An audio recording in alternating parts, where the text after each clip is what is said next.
Diqqat, futbol muxlislari uchun tezkor xabar. Gvardiola Juventus Italiyaning eng katta klubi. Assalomu alaykum hurmatli tomoshabin. Eng so'nggi yangiliklardan birinchi bo'lib xabardor bo'lishni istasangiz, kanalimizga like va obuna tugmachalarini bosib qo'yishni unutmang. Manchester City bosh murabbiyi Josep Gvardiola klublar o'rtasidagi jahon chempionati doirasidagi Juventusga qarshi o'yin arafasida raqibni baland baholadi.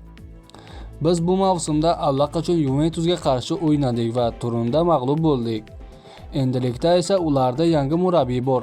Biz Italiyaning eng asosiy klubi haqida gapiryapmiz. Balki Yevropada emas, ammo Italiyada aniq eng ommabop jamoa. Bu uchrashuv guruhda birinchi o'rinda hal qilib beradi. Juventus turli jihatdan ajoyib jamoa. Ularga qarshi maydonga chiqishni sabrsizlik bilan kutyapman, dedi Gvardiola Mediaset nashriga bergan intervyusida. Eslab o'tamiz, ikki klub o'rtasidagi bellashuv 26 iyun kuni soat 12:00 da start oladi.